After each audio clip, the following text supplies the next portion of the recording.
What if the man the world trusted most was the one place no one ever looked? Let that question sit for a second. Because on a cold New Year's morning, in a city known for fog, secrets, and second chances, one discovery quietly detonated a story that would consume headlines, fracture a legacy, and force millions to ask an uncomfortable question they never wanted to ask about their heroes. But before we continue, please subscribe and turn on the notification bell for updates. How well do we really know them? The call came just after dawn. A hotel employee, a locked door, a young woman who hadn't checked out. Paramedics moved quickly, professionally, already sensing what they were about to find. No signs of struggle, no obvious violence, just silence. Too much silence. By noon, whispers were already moving faster than facts. By nightfall, the name attached to the case was one everyone knew. And that was when everything changed. Because this wasn't just another tragic overdose story. This wasn't a cautionary tale filed away under celebrity children gone too soon. This was something darker, something layered, something that refused to stay buried. And it all began with an autopsy report no one was supposed to see. Ask yourself this. How does a woman with a documented history of substance struggles end up with sedatives so rare that even veteran toxicologists pause before speaking? Not street drugs, not common prescriptions, but compounds so unusual they raise a single, chilling question. Where did they come from? At first, authorities assumed the answer would be simple. Another tragic spiral. Another life claimed by addiction. Another sad footnote in a long, painful pattern. The media was already drafting the narrative. The public was ready to nod, sigh, and move on. But the toxicology report didn't cooperate. It pushed back. It told a story no one expected, and more importantly, one no one wanted told. Inside her system were sedatives not typically prescribed together. Not typically prescribed at all. Medications that required special authorization, special connections, special access. This wasn't the chaos of street use. This was curated, measured, controlled. And when investigators began tracing the source, the trail didn't lead to dealers, back alley exchanges, or shadowy online pharmacies. It led somewhere far more disturbing. A private cabinet, a gated estate, a name that had never once appeared in a police report. Until now. Let's rewind. The woman at the center of this storm, Victoria, had lived much of her life under a microscope she never asked for. Born into privilege, fame adjacent whether she wanted it or not, she grew up in a world where doors opened easily, but judgment came faster. Her struggles were public. Her arrests were documented. Her relapses were whispered about, then loudly debated, then cruelly memified. Every misstep became evidence of a narrative already written for her. But here's the contradiction no one likes to address. People with long histories of substance use don't suddenly acquire ultra-rare sedatives without help. And that's where the story fractures. Because as investigators compared prescription databases, pharmacy logs, and private medical records, one anomaly refused to disappear. The medications in Victoria's system matched a private prescription written under another name. A name connected not just by blood, but by control. The official line, at first, was silence. Then came denial. Then came the leaks. A single source, allegedly close to the investigation, mentioned a locked cabinet discovered during a welfare check days later. A cabinet that required biometric access. A cabinet containing medications that matched the autopsy report down to the milligram. The cabinet was registered to her father, a decorated actor, a household name, a man whose on-screen persona was built on authority, restraint, and moral certainty. Someone no one ever imagined standing on the other side of a police line. And here's where the story becomes truly uncomfortable. Because this wasn't just about drugs. It was about power, about proximity, about who gets protected and who gets blamed. Think about it. If Victoria had died with common narcotics in her system, this story would already be over. Filed away, forgotten by next week's algorithm. But she didn't. She died with substances that pointed upward, not downward. Toward resources, not desperation. Toward planning, not chaos. And suddenly, the narrative flipped. Now the question wasn't, what did she do? It was, who helped her do it? And maybe more frightening, who failed to stop it? The investigation accelerated quietly at first. Subpoenas issued without press releases. Interviews conducted behind closed doors. Medical professionals questioned off the record. Each answer opened another contradiction. One doctor denied ever prescribing the combination. Another claimed his signature had been forged. A third admitted he'd written a prescription years earlier, but for someone else entirely. So how did those medications end up in Victoria's bloodstream? And why did the trail keep circling back to the same private estate? This is where things turned. Because when law enforcement requested access to the estate's medical storage areas, the response wasn't cooperation. It was resistance. Legal resistance. Aggressive resistance. The kind of resistance that screams one thing loudly without ever saying it out loud. There's something here you don't want seen. Publicly, the family issued a statement of grief, of heartbreak, of loss. It was measured, polished, approved by attorneys. It asked for privacy. Privately, sources say panic was setting in. Because grief is manageable. Scandal is survivable. But evidence? Evidence doesn't care who you are. And the evidence was stacking up. Security logs, access timestamps, inventory discrepancies. And then came the moment no one could spin. An internal report allegedly concluded that the sedatives found in Victoria's system could not have been obtained through her own documented medical providers, which meant someone else had to be involved. Someone with access, someone trusted, someone powerful. And suddenly, a father's love story collided head-on with a criminal investigation. Was it negligence? Was it enabling? Was it something worse? Or was it a tragic coincidence being twisted by speculation? That's the tension at the heart of this story. Because there are two versions fighting for dominance. In one, this is a grieving parent being unfairly scrutinized for the sins of a system that failed his child. In the other, this is a case study in how privilege shields accountability until it no longer can. And the public doesn't know which version to believe. Yet, what we do know is this. Once the autopsy report surfaced, nothing stayed private for long. Leaks turned into headlines. Headlines turned into pressure. Pressure turned into action. And for the first time in his decades-long career, the man at the center of it all wasn't playing a role. He was being watched. Every move dissected. Every silence interpreted. Every statement weighed for what it didn't say. And then came the word no one expected to hear attached to his name. Arrest. Not conviction. Not guilt. But arrest. A procedural step, some would argue. A seismic shock, others would say. Because arrests don't happen in a vacuum. They happen when investigators believe there's more beneath the surface.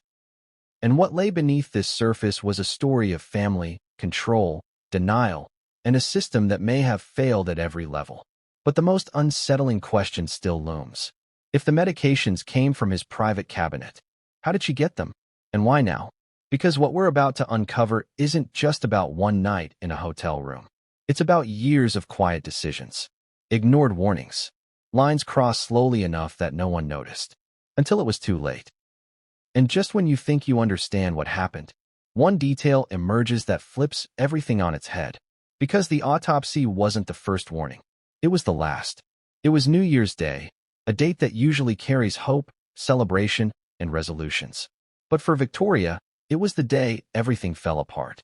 The hotel room where she was found was pristine on the surface. No overturned furniture. No signs of a struggle. Yet inside, there was a silence that spoke louder than any scream. How does a young woman with a history of struggles, arrests, and public scrutiny end up alone, unresponsive, in a luxury hotel suite? Could it be a tragic accident? Or something far more calculated? The night started innocuously enough. Victoria had checked in hours earlier, arriving with an entourage that had long since left. Staff recalls a quiet, almost distracted demeanor. She didn't call for room service, didn't ask for anything in particular. But the hotel staff remembers the faint smell of something unfamiliar, a medicinal, almost chemical scent that lingered in the hallway, subtle enough that no one questioned it at the time. By late evening, she was alone, scrolling through her phone, seemingly texting someone repeatedly. Messages that, in hindsight, would become pieces of a puzzle that no one wanted to solve. Friends reported that she had been anxious, jittery even, in the days leading up to her death. But no one expected this. Not tonight. Paramedics were called around 11:45 p.m. after hotel staff discovered her unresponsive. When they entered the room, they immediately noticed the unusual state of her body. Not just lethargy or confusion, something more profound. The combination of substances in her system wasn't consistent with anything standard. Even seasoned EMTs paused. The faint traces of sedatives mixed with other medications indicated something out of the ordinary. At the same time, police were already on high alert. The luxury hotel had surveillance cameras, guest logs, and staff that were willing to testify, but none of it could immediately explain why Victoria had ended up in this state. There was no forced entry, no altercation. The story told by the scene conflicted with the autopsy that would follow. And then there were the whispers. Those initial rumors that circulated online before official reports were even released. People suggested everything from accidental overdose to foul play. Social media erupted, feeding off speculation and incomplete information. Every post, every comment, every forwarded message added a layer of pressure on investigators, who were still trying to piece together a timeline. Why would anyone assume that a young woman with a documented substance history would be exposed to rare medications not typically prescribed? The key wasn't in her past. It was in the trace evidence that would eventually point investigators in a completely unexpected direction. By midnight, law enforcement had begun securing the scene. Forensic teams arrived, collecting samples, photographing the room, and interviewing hotel staff. Everything had to be documented meticulously because one misstep could compromise the case. This wasn't just about finding a cause of death, it was about establishing a chain of access. Which brings us to the first contradiction. According to staff, Victoria had very little in her possession. No large bags of personal medications. No signs of self-medication at the level detected in her system. And yet, when the toxicology reports came back, the sedatives were rare, prescription-only compounds. The sort of medications that require authorization, physician oversight, and a valid prescription. Which begged the question, how did they get there? The answer would come in layers. At first, investigators suspected outside sources. Maybe friends, maybe acquaintances. But phone records, visitor logs, and surveillance footage revealed nothing unusual. No unexpected visitors. No clandestine handoffs. Nothing in her immediate environment explained the presence of these substances. And that's when the trail turned in a direction nobody anticipated. Documents recovered during a welfare check showed an irregularity. Certain medications found in Victoria's system had been traced to a private storage area, an estate with restricted access, biometric locks, and a security system that made it nearly impossible for an outsider to enter. A cabinet that, on paper, was tied to someone Victoria had been close to her entire life. Suddenly, the narrative that seemed straightforward, a young woman struggling with addiction, shifted to something far more complex. Questions that had seemed peripheral became central. Was this accidental access? Was it intentional? Was someone enabling her? Or was there something darker at play? Even the autopsy report hinted at inconsistencies. The combination of medications indicated a level of planning that suggested someone familiar with her habits, someone with access, someone she trusted. And in high-profile cases like this, trust is a powerful but dangerous currency. Investigators knew the public would want answers immediately. But this was not a case that could be solved with sound bites. Every statement had to be verified, every document cross-checked. And while they did that, the story began to gain momentum in the media. Headlines demanded scandal. Comment sections dissected morality. Fans mourned. Critics speculated. Everyone had an opinion, but very few had the facts. And yet, even with all the speculation, one fact remained undeniable. Something happened that night that would alter the course of multiple lives forever. A young woman, full of potential, ended up in a situation that nobody expected. And the first domino had just fallen. By the time the body was released to the coroner, the first threads of the investigation were already pointing towards someone with authority, someone with access, someone who could control the environment in ways outsiders could not. The idea that this could be an accident was already starting to unravel. The night of her death wasn't just the end of a life. It was the beginning of an investigation that would challenge assumptions, expose contradictions, and force uncomfortable truths to the surface. Every witness, every document, every photograph would need to be examined under the harshest light. And just when the public thought they understood what happened, new revelations emerged. Details in the toxicology report, access logs, and medical records that contradicted everything initially reported. So, Who had access to those rare medications? Who controlled that cabinet? And why did no one notice the risk before it was too late? What investigators would soon uncover would shock the public, challenge the narrative, and force a confrontation with the very idea of accountability in a world of power, privilege, and secrecy. But what came next would change everything. And no one saw it coming. The autopsy report arrived quietly, but its contents screamed louder than any headline. On paper, it was clinical, methodical, and precise. But for anyone reading between the lines, it was a revelation. Every line, every table, every note carried implications that no one could ignore.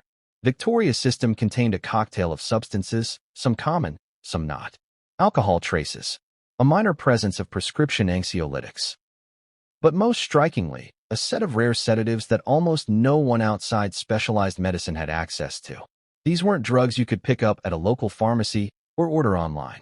These were the kind of medications that required medical oversight, documentation, and in some cases, special regulatory approvals. How did these medications end up inside a young woman whose prescriptions, according to her medical history, didn't account for them? That was the first, glaring question investigators asked themselves. Even more alarming, the report noted that the combinations of drugs found were medically incompatible in a casual sense. Taken together, they increased the risk of fatal respiratory depression, essentially slowing the body down in ways that were subtle, cumulative, and extremely dangerous. Experts consulted afterward were candid. "This isn't an accidental combination," one toxicologist later told the press.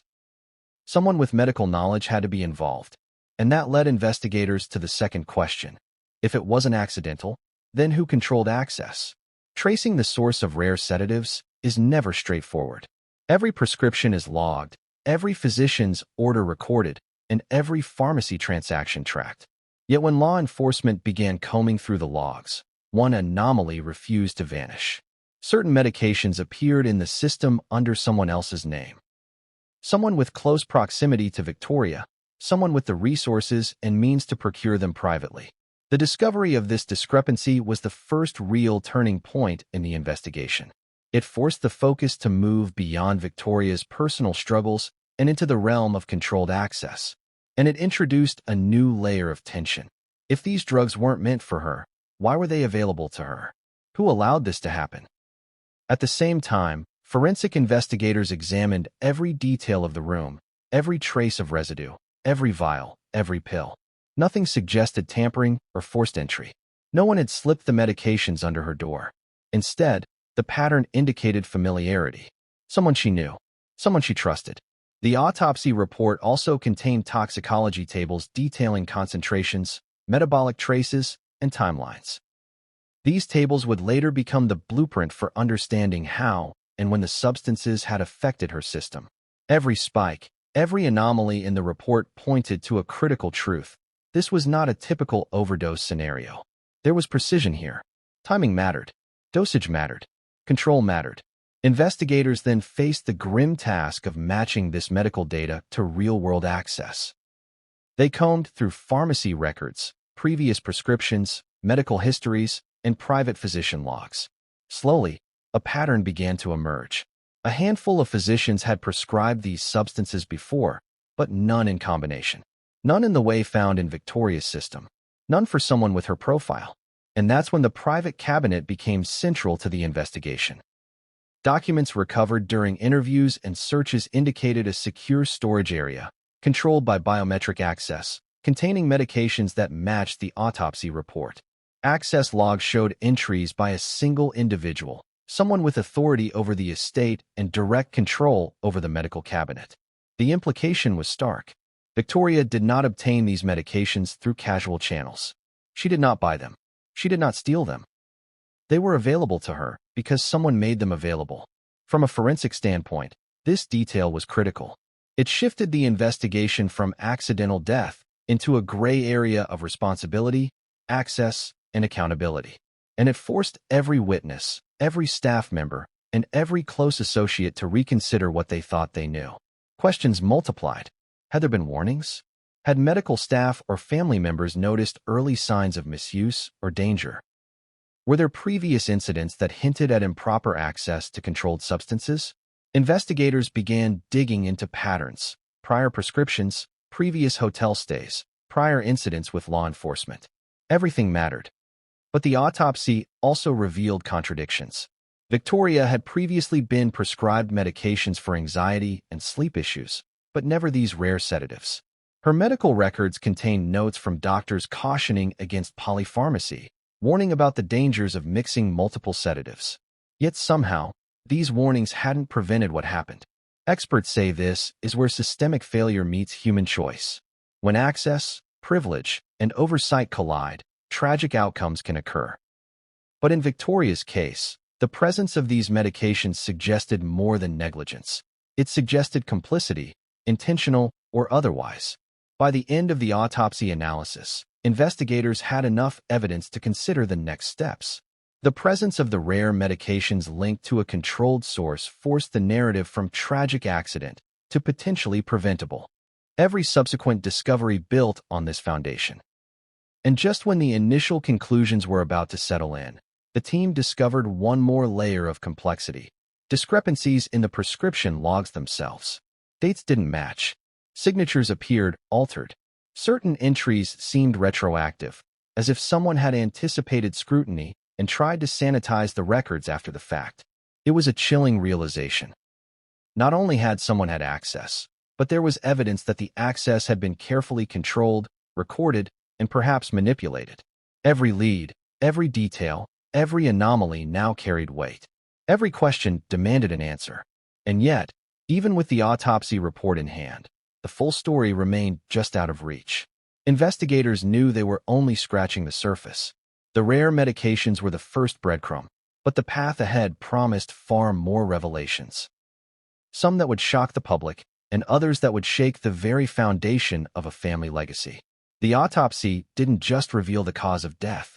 It revealed a chain of access, a trail of responsibility, and the uncomfortable truth that someone close had enabled it. And that is when the investigation truly shifted gears. The focus moved from the scene, from the hotel, from Victoria's history, to the people and systems surrounding her. Every statement, every record, every prior interaction came under scrutiny. Because in high-profile cases, the story is rarely what it seems at first glance. It's layered, it's complicated, and sometimes it's controlled by those who are closest to the situation, who know how to manipulate access, perception, and records to maintain control. Investigators knew they were on the cusp of uncovering something far bigger than a tragic death. And they also knew the public wouldn't believe it until they saw the evidence themselves. But no one was ready for what came next, the moment when a seemingly private detail would explode into the first public hint of scandal.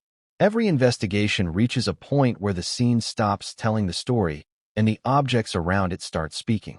In Victoria's case, that turning point came when authorities gained access, legally, but reluctantly, to a private storage area.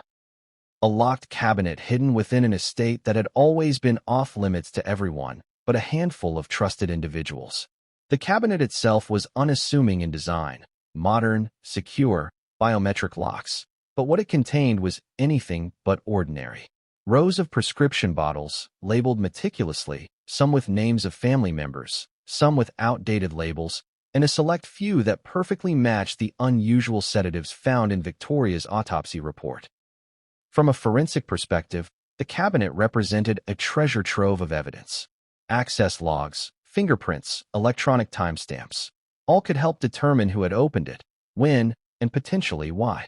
Investigators pored over every detail.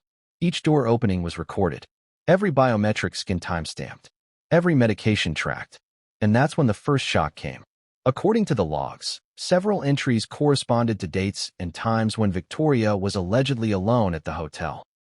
Someone had opened the cabinet, accessed specific medications, and then, by the time investigators reconstructed the timeline, those medications had ended up in her system. It was a controlled trail.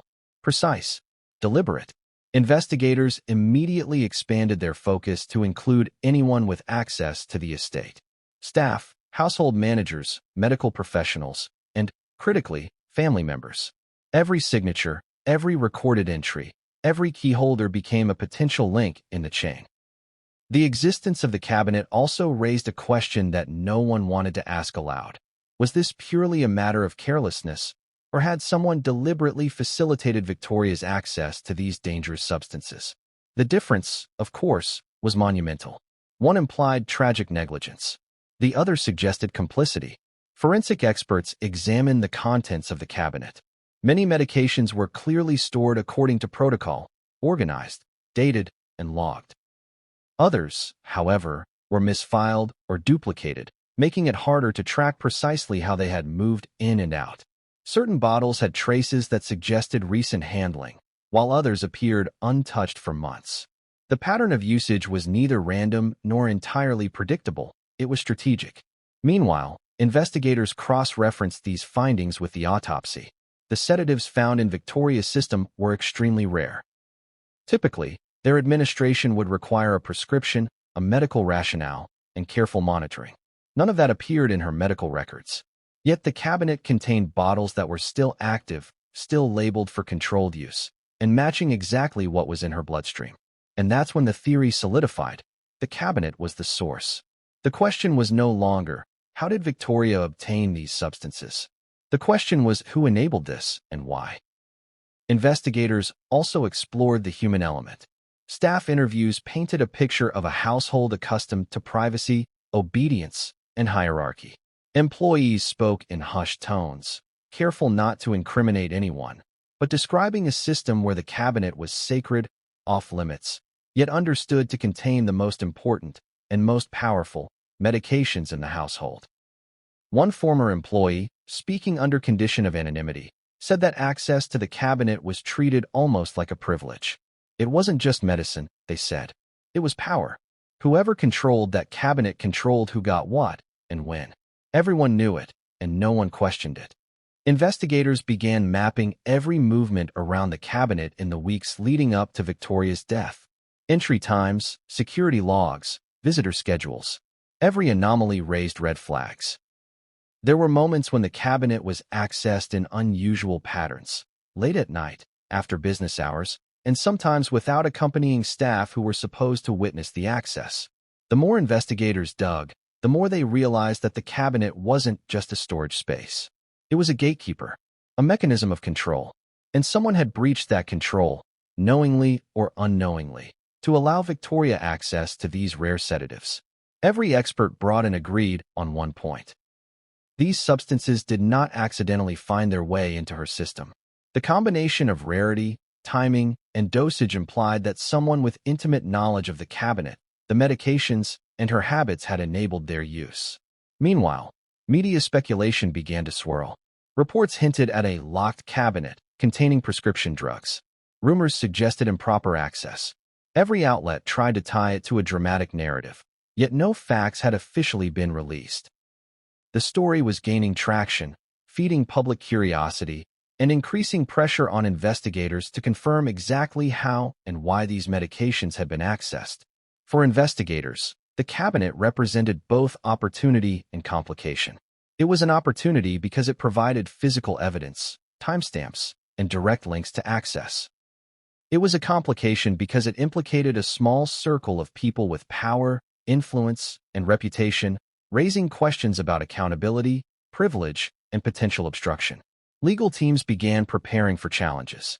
Ownership and control of the cabinet, the chain of custody for medications, and the interpretation of access logs would all become central issues. The investigation was entering a delicate phase, one in which technical details could easily be misconstrued in public discussion. Every mistake could shift focus away from the truth. But while the cabinet revealed much, it didn't reveal everything. Several mysteries remained. Who specifically retrieved the medications on the critical day? How much interaction did Victoria have with staff or family members that could have facilitated the transfer? And most unsettling, was there a level of intent involved that hadn't yet been uncovered? Investigators also discovered inconsistencies between medical records and the cabinet inventory. Certain medications appeared in the cabinet but were not recorded in any prescription logs. Others had their quantities adjusted after Victoria's death, raising questions about whether someone had attempted to obscure the trail. This led to the first formal forensic subpoenas directed at the estate's medical records, pharmacy correspondence, and personal logs. Every document, every signature, every date became evidence. And for the first time, investigators began to see a clearer picture emerge. A picture of someone wielding control over access in a way that directly impacted Victoria's ability to obtain these dangerous substances. By the end of the investigation's initial phase regarding the cabinet, authorities had established an undeniable connection. The rare medications found in Victoria's system had originated from a controlled, secure source, and that source was tightly regulated by a select individual. And yet, for the public, the narrative was still forming. Headlines teased scandal, social media amplified speculation, and insiders whispered about secrets hidden behind closed doors. The tension between what was known and what remained hidden grew by the hour. But the most critical question remained unanswered. Why had these medications been accessed? Was it negligence, misguided care, or something more deliberate? The cabinet had spoken, but it didn't tell the whole story.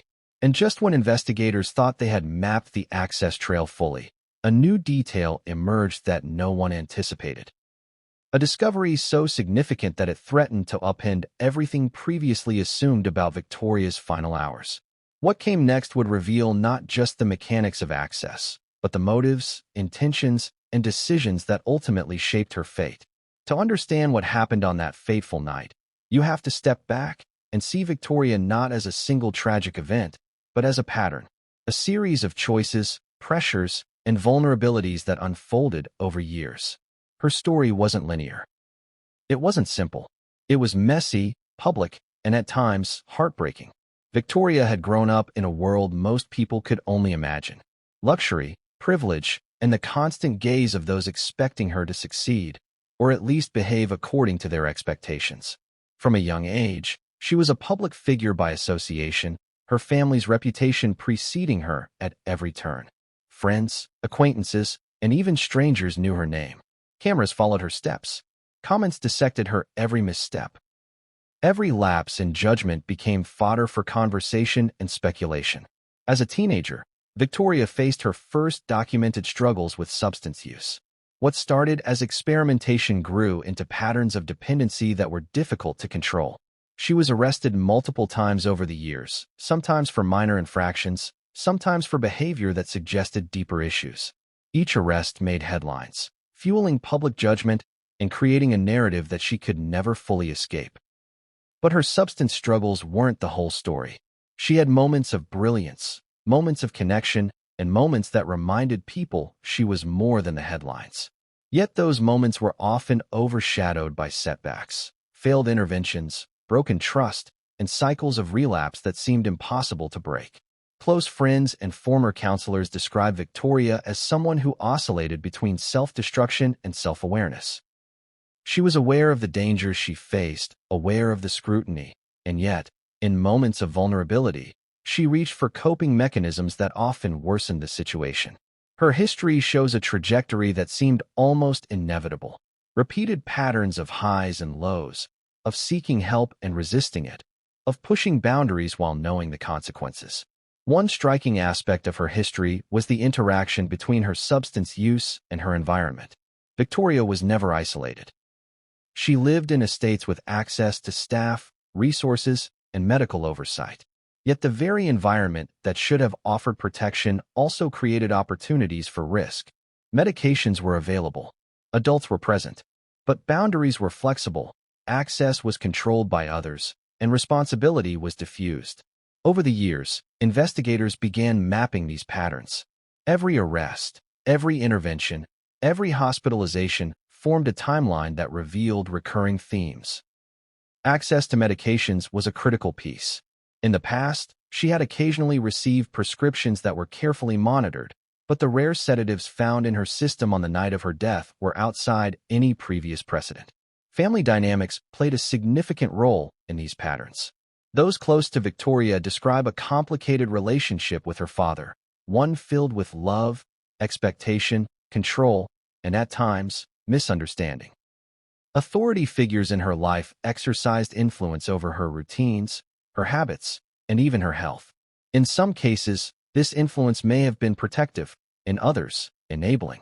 Friends and insiders report moments where Victoria had expressed both gratitude and frustration about her situation. She wanted autonomy, but was often limited by the structures around her. This tension between independence and supervision may have contributed to the choices that led to her final hours. Her arrests and hospitalizations also reveal a consistent pattern. She often encountered substances beyond her prescribed regimen, either through curiosity, access, or reliance on those around her. Yet the introduction of the rare sedatives in question represented a sharp departure from anything previously documented. It wasn't just another substance. It was an escalation. Investigators noted a crucial point. Victoria's history suggested she knew which substances were dangerous and had previously exercised caution with medications requiring oversight. The fact that these sedatives appeared in her system raised a fundamental question. This wasn't ignorance. Someone had provided access or failed to prevent it at a critical moment. Friends described a young woman who was simultaneously charming, troubled, and intensely private. She had supporters, advisors, and confidants. But in the final analysis, she had vulnerabilities that only someone close could exploit or neglect. The presence of the sedatives suggested either an alarming lapse in protection or something more intentional. Mental health challenges also played a role in this history. Anxiety, depression, and stress were recurring elements in her personal narrative. Experts note that these factors, combined with access to potent medications, create an environment where accidental or facilitated misuse becomes more likely. But in Victoria's case, the combination of rare sedatives pointed investigators toward the controlled access she had, not random exposure. By reviewing her history in detail, investigators began to see the events of that New Year's Day not as an isolated incident, but as the culmination of years of repeated patterns. Every hospital visit, every intervention, every instance of access to medications became a piece of a larger puzzle. Yet, even with this comprehensive picture, there were contradictions. Publicly, Victoria was often portrayed as reckless or irresponsible. Privately, those closest to her described moments of insight, awareness, and attempts to change. She had sought help, resisted help, and sometimes manipulated those around her in ways that highlighted her agency, but also her vulnerability. And in this context, the private cabinet emerged as a pivotal element. It represented the convergence of access, control, and trust. Victoria's history suggested she was not careless enough to accidentally obtain these rare sedatives on her own, which meant that someone else, someone trusted, had facilitated it. The investigation into her history also revealed a broader pattern. When privilege intersects with vulnerability, accountability often becomes blurred. Those with the power to intervene may choose convenience over vigilance, or control over transparency. In Victoria's case, that dynamic would become central to understanding her final hours.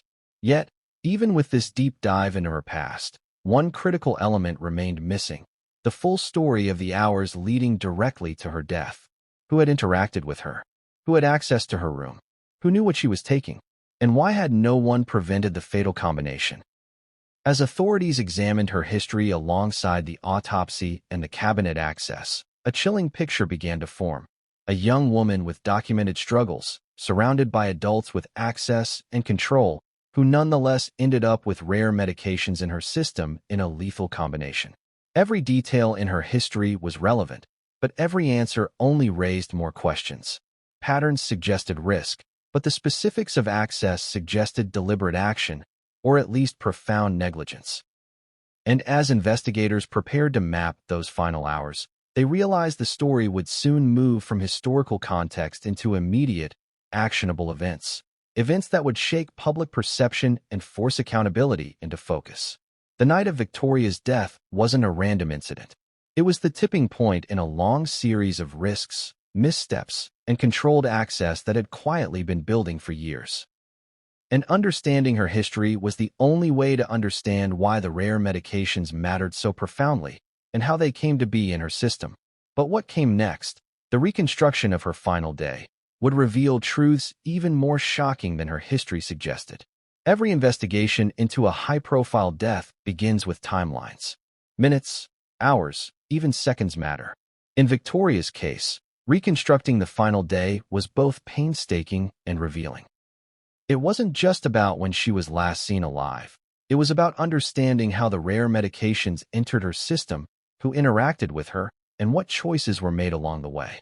The day began quietly, almost deceptively normal. Victoria had checked into the San Francisco hotel late the previous evening. Staff recall her polite but distant demeanor. She declined room service. She spent much of the morning in her room, occasionally stepping into the lobby to make phone calls. Security footage shows her alone at several points, but it also captures brief interactions with staff who brought towels, cleaned the room, or checked in with standard service requests. Investigators cross-referenced this footage with phone records, text messages, and social media activity. Her phone revealed frequent communications with multiple contacts, friends, advisors, and family members, but the content was largely mundane. Occasional requests, check-ins, and messages expressing fatigue or anxiety. Nothing suggested the extraordinary circumstances that would unfold later that day. By mid-afternoon, Victoria reportedly received a package. Security logs confirmed its delivery to the front desk. The package's contents were initially ambiguous, but investigators would later connect it to one of the medications found in her system. It wasn't simply a coincidence. The timing was critical. The autopsy suggested that the sedatives had entered her bloodstream within a window consistent with the package's arrival and handling. Around 3:30 p.m., hotel staff observed her briefly interacting with a guest who was later identified as an acquaintance connected to her social circle. No one suspected anything unusual at the time, but investigators would later analyze the interaction for signs of transfer, conversation cues, or indications of assistance in accessing substances. Even seemingly casual moments can reveal patterns when scrutinized alongside medical and toxicology data. By early evening, Victoria had returned to her room alone. This is where security footage and digital activity provide crucial insight. She was on her phone intermittently, sometimes sending messages that suggest increasing anxiety or restlessness. Investigators noted subtle patterns, repeated checking of notifications, pacing in the room, and small but significant signs of agitation. The next critical window spans from approximately 7 p.m. to 11 p.m., the period during which the rare sedatives entered her system. Autopsy reports, blood concentrations, and metabolic analysis indicate ingestion at multiple points, suggesting either repeated administration or substances with staggered release. This is where access control becomes central. The medications could not have appeared spontaneously. Someone or something facilitated their introduction. Staff recall checking in briefly around 8:15 p.m., leaving notes of room quiet. Occupant appears fine. By 9 p.m., Victoria had closed the door. Security logs show no unusual entries or keycard swipes at that time, but the cabinet access logs from the estate indicate that someone had retrieved controlled medications earlier in the day. Investigators began piecing together a probable path: controlled access at the estate, transport to the hotel, delivery to the room, ingestion, all within hours. Phone records provided further context. Victoria communicated intermittently with a few trusted contacts who would later be questioned. Messages were mundane on the surface, but, when analyzed for timing, revealed a pattern consistent with instructions or facilitation. Certain texts were ambiguous, open to interpretation, but the convergence of timing, medication access, and movement suggested more than coincidence. Around 11:30 p.m., hotel staff made the discovery. The room was quiet, no disturbances visible. Victoria was unresponsive. Paramedics were called immediately, but by the time they arrived, her system had already been critically affected by the rare sedatives. Attempts at resuscitation were unsuccessful. Investigators noted critical anomalies during their reconstruction. There was no evidence of external coercion, forced entry, or altercation. Everything pointed toward controlled exposure, someone she trusted, and an environment where the risk could have been mitigated. And yet, nothing in the hotel records or her immediate environment explained how the substances appeared at that precise time. The reconstruction also included an analysis of prior similar incidents in her life: hospitalizations, past overdoses, interactions with staff or family. Investigators looked for repeating patterns, triggers, and opportunities where oversight failed. The rare sedatives represented a deviation from these patterns, but the systemic vulnerabilities were consistent. Access, trust, privilege, and opportunity intersected in ways that made the fatal outcome possible. Security footage, staff interviews, and digital evidence converged to create a chilling timeline. The rare sedatives were retrieved, transported, and ingested in a controlled sequence. Every step in that chain carried a choice, an action, an inaction, or an enabling decision. Each choice narrowed the line between tragedy and preventable death. One element that emerged as particularly troubling was the speed at which the substances were administered relative to Victoria's prior exposure history. Medical experts consulted during the investigation emphasized that someone had a detailed understanding of her physiology, tolerance, and vulnerability. This wasn't random. It was calculated, whether intentionally or not. And yet, in reconstructing the final day, investigators also had to account for gaps.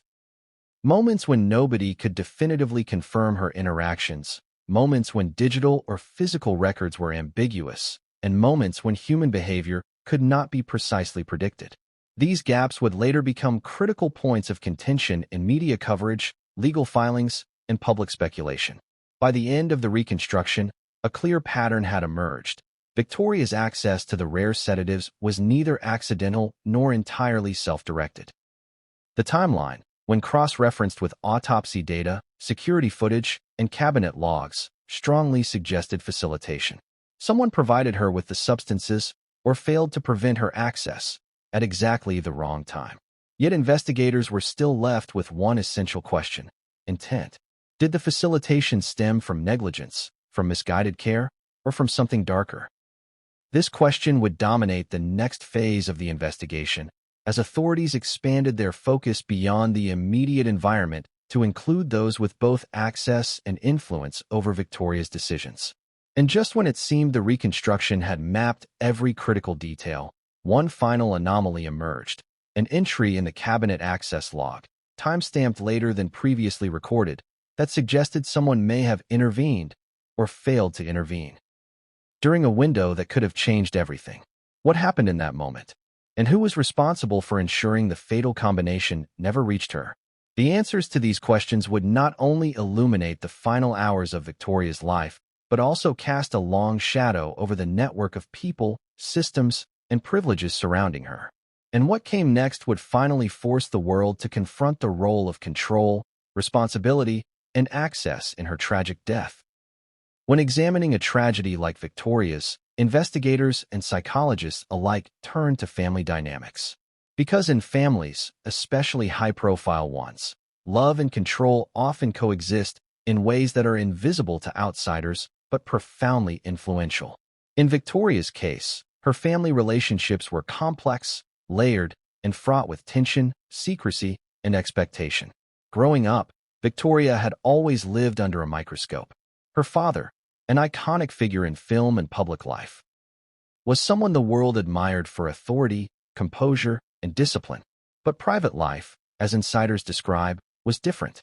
Those who knew him well spoke of a man both protective and controlling, deeply involved in his daughter's decisions, and often operating with a belief that his guidance was both necessary and absolute. For Victoria, this created a paradox. She craved independence, yet her environment constantly reminded her of dependency. Friends recall conversations where she expressed frustration with the layers of oversight in her life: managers, medical staff, advisors, and family members, all with opinions about how she should behave, who she should see, and what substances she could take. Yet, in moments of vulnerability, she often relied on the same figures she resented for control. Investigators exploring the family's internal dynamics uncovered recurring patterns of tension. Victoria's father maintained strict control over the household, access to medical care, and even day-to-day routines. Staff interviewed described a culture of deference. People understood which areas were off-limits, whose approval was required for what, and how to navigate the balance between privacy and oversight. Yet this environment also created opportunities for risk. Control can be protective, yes, but it can also enable blind spots. In Victoria's case, her father's influence over medication access, schedules, and oversight meant that deviations, intentional or accidental, were highly consequential. When rare sedatives entered the picture, it wasn't just a medical concern. It was a reflection of how authority and trust intersected in her life. Friends and insiders described a complicated relationship between Victoria and her father.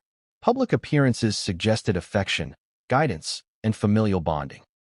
Privately, she sometimes felt constrained, criticized, or monitored in ways that left her simultaneously dependent and resentful. This dynamic, love intertwined with control, became a critical lens for investigators seeking to understand how access to rare medications could occur without intervention. Counselors and psychologists who reviewed her case noted that individuals in high-control households often face unique challenges in autonomy. When someone has authority over access, routines, and oversight, it can create a sense of both safety and invisibility, one expert said. Victims or dependents may internalize responsibility, blame themselves, or feel powerless to resist, even when risk is apparent. Investigators also examined prior incidents for signs of systemic patterns. Previous hospitalizations, arrests, and medical interventions all revealed the presence of controlled access. Victoria's father and other authority figures were involved in monitoring, prescribing, or facilitating care at multiple points. Each decision, whether intended as protection or management, shaped the environment in which the rare sedatives eventually reached her. At the same time, interviews revealed moments of tension and miscommunication. Advisors reported instances where instructions regarding medications were misunderstood, where warnings were ignored, or where access controls failed due to human error. Each of these minor failures, when compounded, contributed to the conditions that allowed a fatal outcome. Family dynamics weren't limited to oversight. They also involved secrecy, privacy, and the management of public perception. High-profile families often operate with a dual narrative, one for the public, one private. Staff and insiders described the household as hyper-aware of optics, where mistakes were minimized, reports carefully managed, and vulnerabilities hidden. This environment, while protective in some ways, may have also limited transparency about risks, leaving investigators with gaps that would later complicate the case. And yet, despite these challenges, love was unmistakable. Friends and insiders consistently emphasized that Victoria's father cared deeply for her well-being. But care and control can be a dangerous combination when it intersects with rare medications, vulnerability, and patterns of substance use. The very systems designed to protect her may have inadvertently enabled access or failed to prevent harm. Investigators also considered the role of other family members and close associates. Advisors, staff, and medical professionals were all implicated in oversight or facilitation. Their actions, or inactions, created a complex web of responsibility, with no single person fully accountable, but multiple people with partial control. The pattern was clear. The family environment was one of trust, authority, and control, but also of risk, dependency, and potential blind spots. Victoria's final day was not an isolated incident. It was the culmination of years of dynamics that balanced love with control, guidance with oversight, and authority with vulnerability. Experts noted that high-profile households often face unique challenges in risk management. Access to rare medications, influence over routines, and the presence of multiple caretakers create both safety nets and gaps. In Victoria's case, the rare sedatives highlighted how these gaps could be fatal when compounded by human behavior, trust, and oversight failures. By the time investigators had fully mapped family dynamics, one thing was certain. Understanding the household structure and control patterns was key to understanding how the fatal combination of sedatives could occur. Every decision, every oversight, and every relationship mattered. Yet even with this understanding, questions remained. Did authority figures knowingly allow access? Did they miscalculate the risk? Or was this simply an unanticipated consequence of a complex, high-control environment? And just when it seemed the investigation had untangled one layer of responsibility, a new revelation emerged. A private correspondence, overlooked in the initial review, that suggested awareness of risk, and perhaps even anticipation of the events that unfolded. What exactly that correspondence contained, and who was responsible for its context, would shock the public and redefine the narrative surrounding Victoria's final hours. By the time the autopsy report and the cabinet access logs began to circulate quietly among investigators, the story had already begun its inevitable migration into the public eye. In high-profile cases like Victoria's, information rarely stays contained. Every rumor, every whisper, and every subtle detail has the potential to become a headline, amplified across social media, news outlets, and private networks. The first leaks were subtle.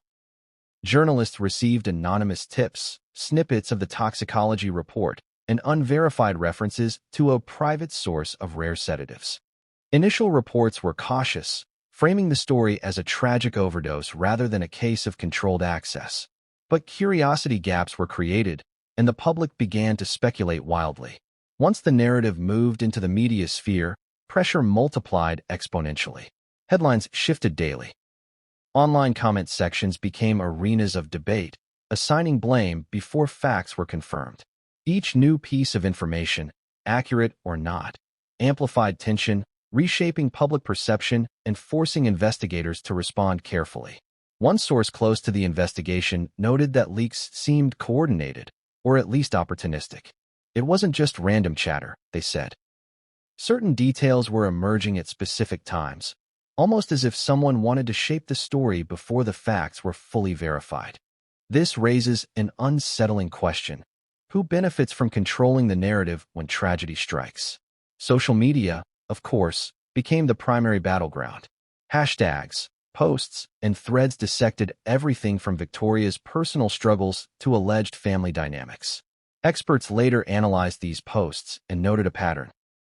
Misinformation spread faster than official statements, and speculation often created a feedback loop, reinforcing the narrative of scandal before investigators could clarify details. The media frenzy also introduced contradictions. Different outlets reported varying details about the rare sedatives, the access timeline, and the role of family members. Some emphasized negligence, others hinted at deliberate facilitation, while a few suggested accidental exposure. For the public, these contradictions created confusion and fueled further speculation. Investigators found themselves in a delicate position. Leaks could compromise evidence, influence witness statements, and affect the perception of guilt or responsibility. Legal teams became involved, reviewing every disclosure, subpoenaing information, and attempting to secure the integrity of the investigation. Yet, despite their efforts, the story continued to expand uncontrollably. Meanwhile, the family's legal team issued carefully crafted statements. They expressed grief, concern, and a desire for privacy, but did not directly address the cabinet, the rare sedatives, or access control. Every statement was scrutinized for tone, timing, and implication. Public perception interpreted silence as guilt in some quarters, or as careful discretion in others. Leaked information, while fragmentary, was enough to force the investigation into the spotlight. Journalists sought corroboration for claims about the rare medications and the controlled access environment. Experts were asked to provide context for the substances, including potential lethality and rarity. Every professional opinion added a layer of credibility, but also intensified public scrutiny. One significant leak involved a partial summary of the cabinet access logs. The document indicated multiple entries aligned with key periods on Victoria's final day. Though redacted, the leak suggested a level of facilitation, or at least oversight, that drew immediate attention. Media coverage sensationalized these entries, framing them as evidence of direct involvement, while investigators remained cautious, emphasizing that interpretation required verification. The combination of leaks and media pressure created a feedback loop. Public curiosity fueled speculation, speculation fueled reporting, and reporting created more curiosity. Investigators found themselves racing to secure evidence and construct a timeline, all while managing the perception that the narrative was already fixed in the court of public opinion. Experts note that in high-profile cases, media pressure can directly impact the pace and focus of investigations. Witnesses may alter statements, potential sources may hesitate to provide information, and the framing of the story can shift the public's understanding of accountability. In Victoria's case, the interplay between leaks, speculation, and factual investigation became a defining challenge. And yet, the pressure was not purely external. Internal conflicts among the investigative team arose, driven by differing interpretations of leaked information and the implications of media narratives. Some argued for rapid disclosure to preempt misinformation, others for cautious, methodical confirmation. The tension between speed and accuracy added an additional layer of complexity to an already delicate situation. Amid the chaos, the public demanded answers, the family demanded privacy, and the investigation demanded precision.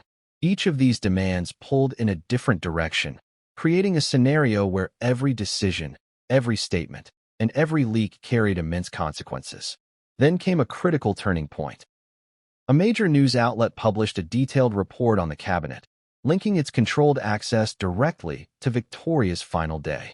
The report included photographs of the estate, descriptions of security protocols, and interviews with unnamed sources. The story went viral. Social media exploded. Public outrage, speculation, and emotional reactions multiplied exponentially. This was when the true impact of media and leaks became evident. Investigators realized that public perception was no longer a background factor. It was a primary pressure point, influencing legal strategy, witness cooperation, and the narrative surrounding the rare sedatives.